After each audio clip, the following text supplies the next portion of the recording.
Hi, Steve. I'm Kate. I'm going to be your social worker. How are you today? I'm doing good, thank you. Great. So, what brings you in today?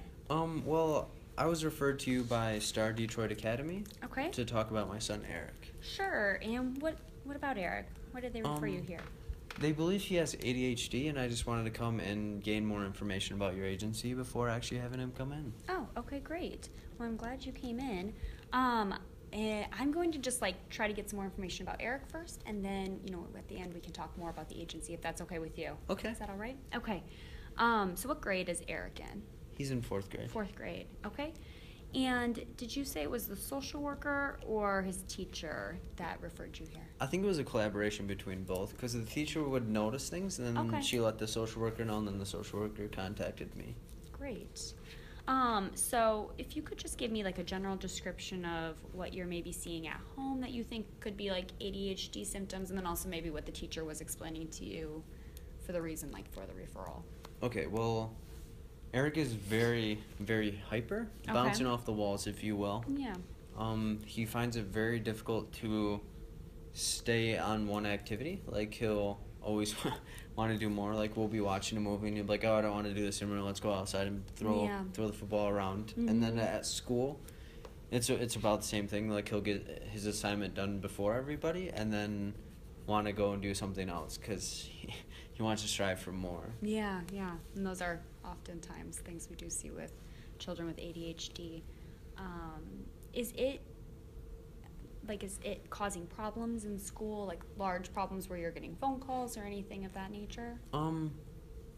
Well, before, we went to a different school before Star Detroit Academy, and he was getting suspended a lot, and they actually, so I was tired of him not being in school, so, we left that school. Okay. And then since coming to Star Detroit Academy, they noticed, right away, he's a very active person. Yeah. So, I have a relationship with a professional relationship with the teacher, and she'll call me when Eric is having problems, but they'll always keep him in school. It's almost an in-school suspension. Yeah.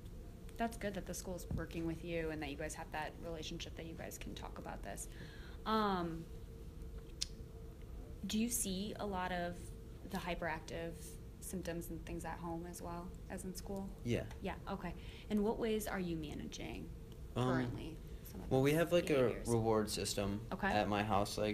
I'll sit down with Eric and we'll do homework, and if he gets all his homework done and doesn't get up out of his chair while we're doing homework, I'll let him have a friend stay over on the weekend. And then at the school they're doing the same type of reward system. He gets his work done and doesn't really disturb the other students, or even if he gets into the in-school suspension system, as long as he gets his work done and is able to manage his symptoms there, they'll let him have an extra half hour on recess or that's wonderful. Out of school early. Yeah. Who came up with that reward system? Well, it was a collaboration between me and the school. Yeah. Oh, well, that's great. It's really great that you're really taking that initiative, and trying to make his life at school better. Yeah. It's really great, Dad. How long have you seen these symptoms going on? Has it been, has it been going on for a long time? Is this something new? Since he was a child, what age? Probably from kindergarten on, because at the other school they noticed it, but they didn't manage it as well as Star Detroit Academy. They were more of trying to get him out of the school rather than keeping him in and valuing his education. Okay. Excuse me. So, how many times a week do you get phone calls, or do you notice these symptoms? Is it every day? Is it 2 to 3 times a week? Well, at first it was 5 days a week, and now it's down to about 2 to 3.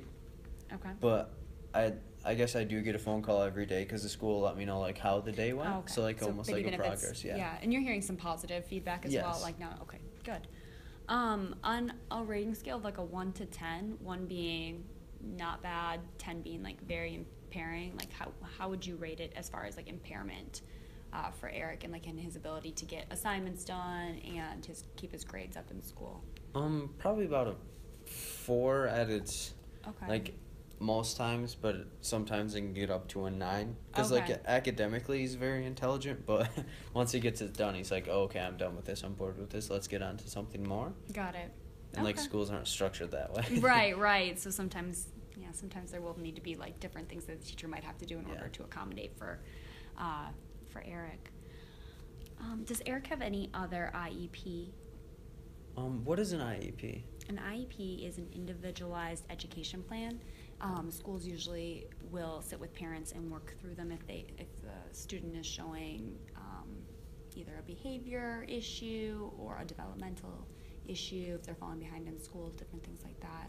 You would probably be aware if you had one. I don't believe we do. Okay. Thank you though for explaining that. Yeah, of course.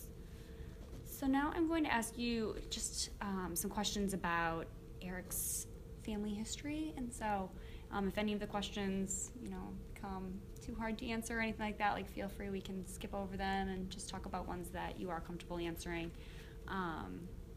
Does that sound okay? Yep. Thank you. Okay. So I'm gonna start with your family history. Can you tell me who is in your family that's important to you guys? Well, his aunt and uncle live just right down the road, so they're a big part of his life. His grandparents, well, my parents, because his mom is. Okay. We've been separated, and so like, she isn't a part of his life, sadly. So like, my parents are a part of his life, but like, her whole side of the family doesn't really associate with Eric, which is very, very sad. Okay. And are there any problems in the family going on right now besides the issues you were saying with his mom? No, I don't think so. No? Okay. And how long has his mom been out of his life now for? About 4 years. 4 years, okay. And how's Eric dealing with this? It was very rough for him at first, but as time has gone on, it's been less and less because his mom doesn't really have contact. Like, at first, he would be, like, asking, like, can I go see mom type deal. Like, almost striving for the attention, but but after he, like, noticed, like, she doesn't want anything to do with him, he was like, oh, okay, this is what life is type deal. It's pretty rough on him, but we've been working through it. I can imagine, yeah, and that might be even something that, if you're interested, having Eric, maybe even talk through that sometime, too.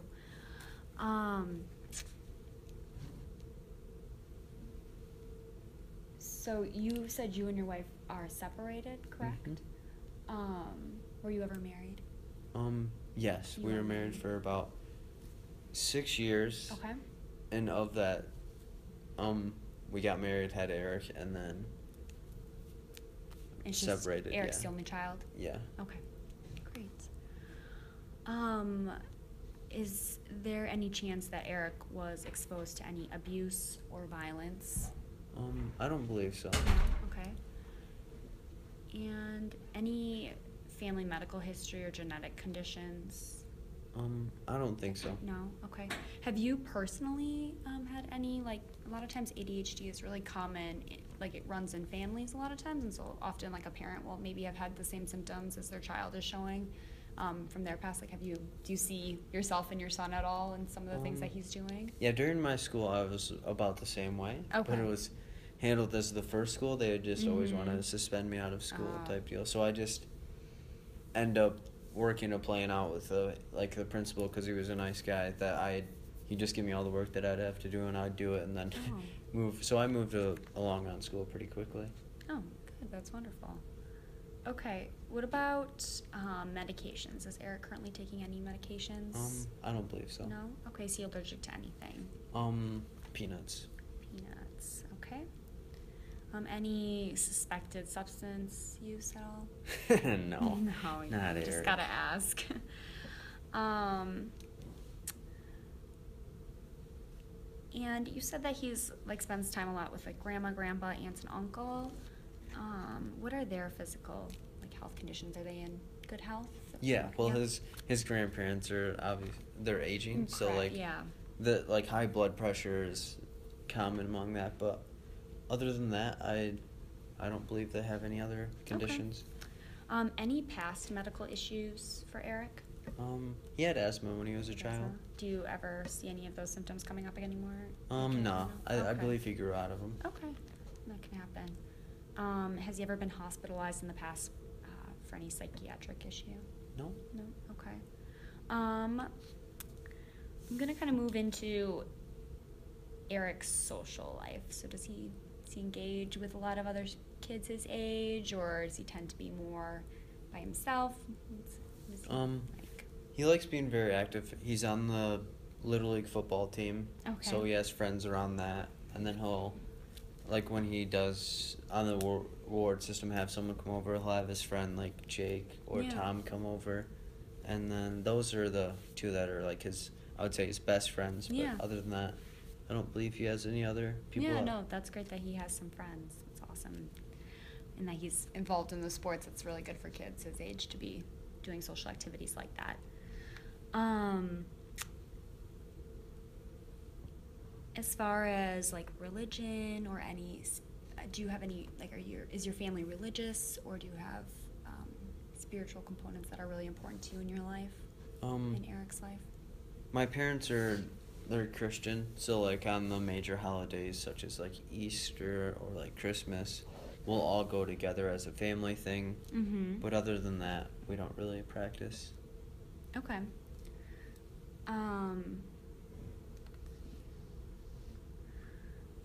Going back to like family and social support, how much time is he spending like with his aunt and uncle and his grandparents? Like how much time is he with them? Probably about 2 days a week, because I work at a law firm as an accountant, so like they'll sometimes have to pick him up from school, and like that was a thing that we worked out, like we were gonna have him ride the bus, but that could have caused more issues, so like he wanted his grandparents or his aunt and uncle to like pick him up. You say the bus could cause more issues. What do you mean by that? Since he's a very active child, and like the bus ride would be like a half hour, I don't think he would want to be so contained for such a long time. Okay, makes sense.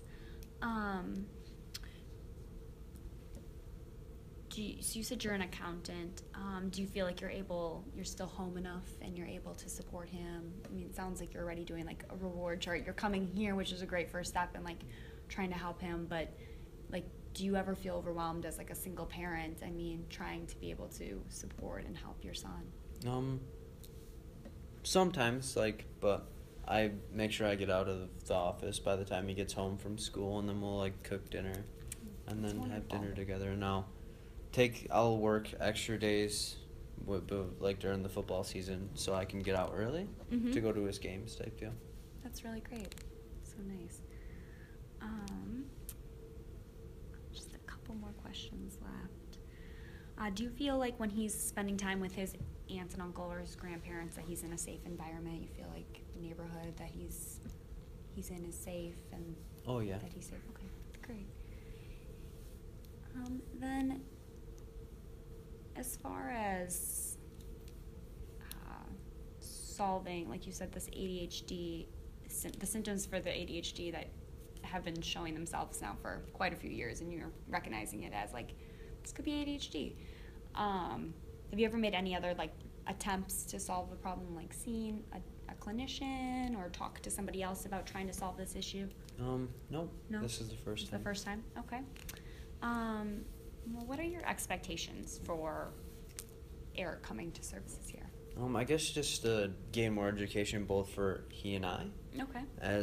Because most times you'll hear like a diagnosis like ADHD, but like the criteria and stuff won't be like shared. Mm-hmm. So like we aren't able to like notice what is actually going on. So. Well, that's great. Well, so what's going to happen is I'm going to have you bring Eric in next time, and we're going to do a survey that we'll be asking mainly you questions, Dad, and you're going to answer them if they're affecting his life a lot, if they're sort of affecting his life, or if it's not affecting his life. And from that, we'll be able to tell better if he actually does have ADHD. So do you have any other questions for me? I mean, we'll try to get down to like the nitty-gritty of it the next time you come in. Okay. Nope, I don't have any other questions. Okay, great. Well, thank you for coming in.